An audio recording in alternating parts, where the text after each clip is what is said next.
Sing hati-hati yo nggih. Sing padha ngati-ati temandang karya.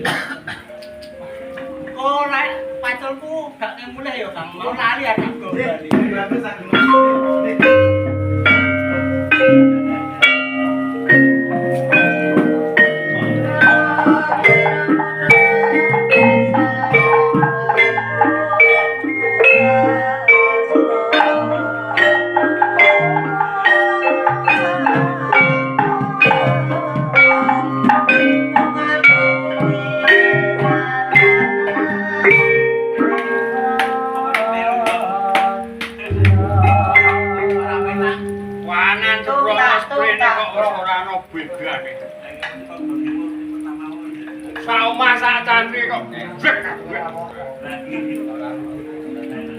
Kowe iki ngopo aku?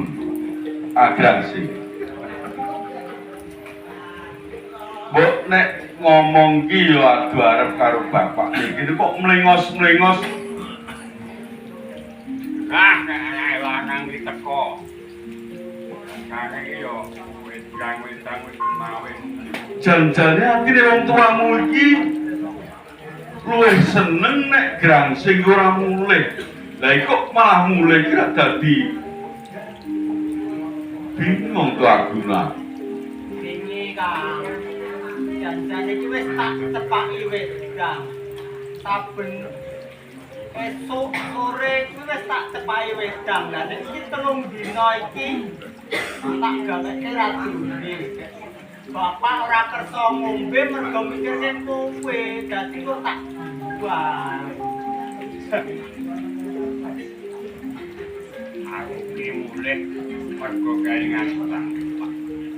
Nek kudune bapak yo kelingan karo anake lanang. Aku ora kurang-kurang langkir.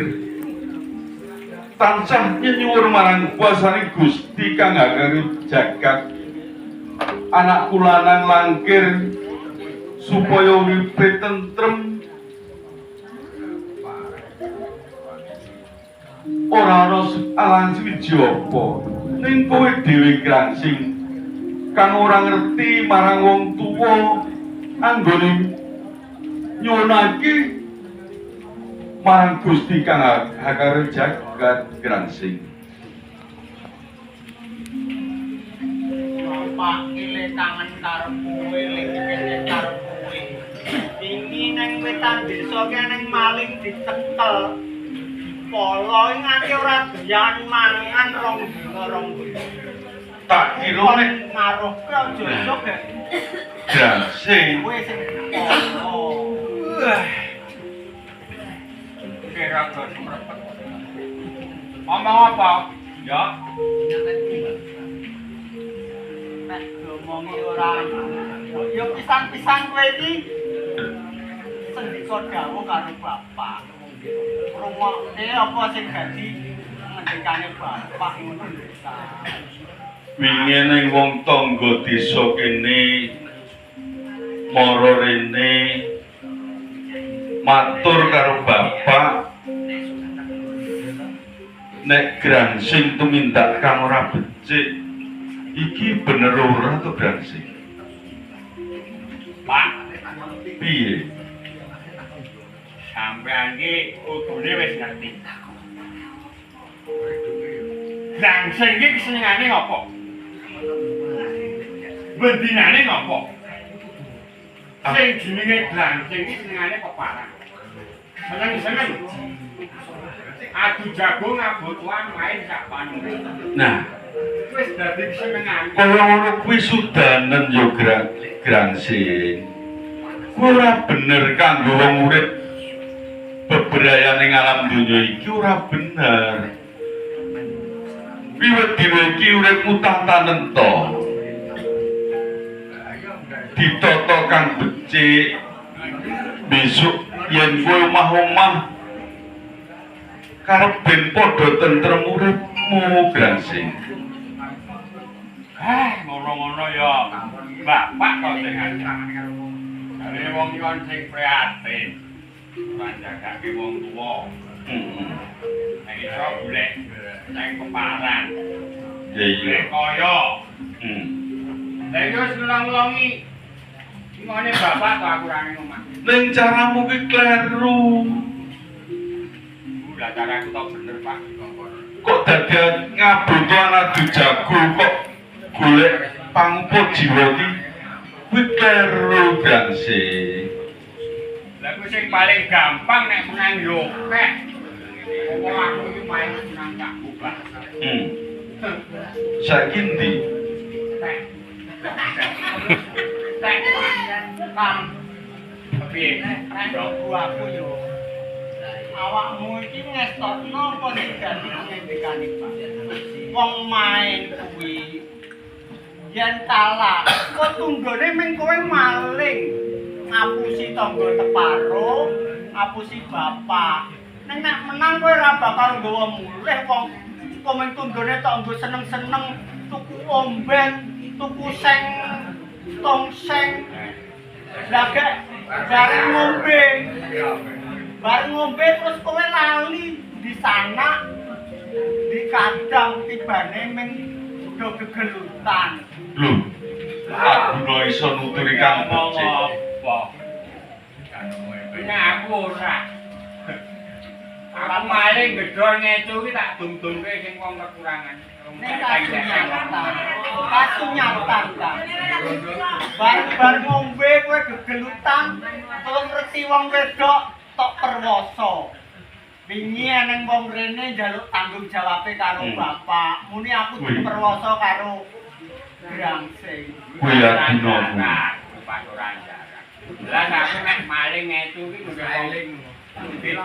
Ora jarak kuwi. Mergo saka nggonmu inum-inuman kuwi lho, Kang. Wis dadi karmaku. Wis menengo.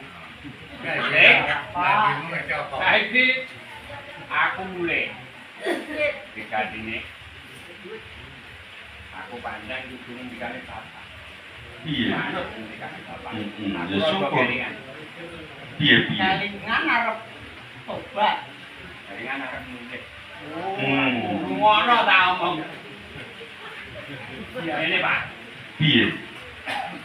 Pancen tak rasa-rasa ya sing jenenge wong tumindak maling gedor ngecu lantak panunggalane kuwi. Iki yo. Nah, kene ngerti. Ning iki mau barang wis kebaku. Kok ngono-ngono ki wis dadi karmaku.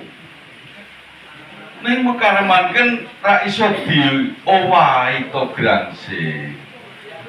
Lah yo Yono. lek mulih ki mergane ya aku wae. Ya syukur. Heeh. Syaratnya wae. Apa syaratnya? Aku ini main kalah. Ngabutuhan kalah. Aku nganti duwe utang kanca-kancaku. Wis ora ketung, Pak. Dadi gede cirine ngene, Pak. Aku kudu syarate pamitan kudu nggawa duit tak punya. Lah duit Aku ora iso nyambut, Pak. Kengko digruduk Pak anakmu Grangsing dipenrungi. Dong ora, Pak? duit apa Grangsing? Seminggu seprene kowe mulih njaluk duit jarene nggo nyarutan. Iki bali mulih nggo nyarutan nek iki kepiye to? Pak. Iki ra biasa sapi yo. Heeh. Kayak sawah lorek-lorek didum ae. Terus kan bagane guna kok clemongan ora? Guna sesuk. Sing penting saiki didol, aku didum warisane, tak dadeke dhuwit go nyarut. Ora kena. Aku mari, Pak. Ora kena. kae baganya guna kowe aja ngusik lemah sing kidul omah kae. Wis tak wenehke guna bagamu wis entek tok dol tok nggo main ya wis. Kowe gula kono le main kono. Wong tuamu malah seneng nek kowe ora mulih, malah tentrem uripe Grangsing. Oh, Pak. Sampai sampai iki pokoke sawah lorek kae kudu digo balisaken. Ora iso. Ora kena. Dino iki aku kudu duit-duit kanggo nyarutan. Bapak murangi lo, mbuh kowe arep nyarutan mbuh ora aku ora ngerti. Sing baku kowe wis tak penehi, tak dolke lemah, tak nggo seneng entek ya wis. Wong tuwa wis ora mikir meneh marang Grangsing, aku gari mikir si Aguna ngono. Aguna sesuk kowe mikir kuwi. Yen bapak ora nuruti kekarepane Grangsing, Ora. Aku ora gelem Grangsing. aku glebal ora kene. Ora gelem. Bapak pancen kudu nakal, Pak. Pancen bapak nakal.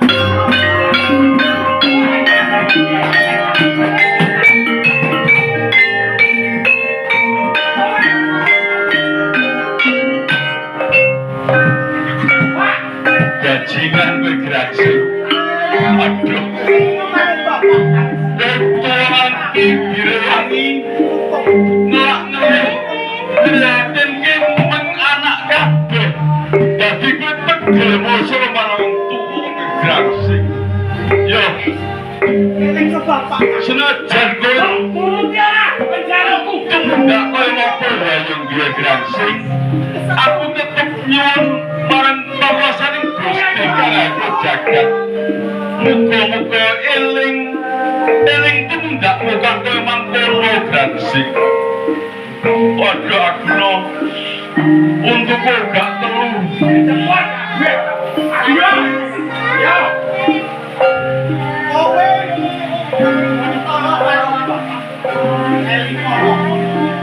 aku karo kowe iki sing suarane bapak. Wis Aguna, Kowe ojo tumindak ya karo bapak. Pancen tak sawan.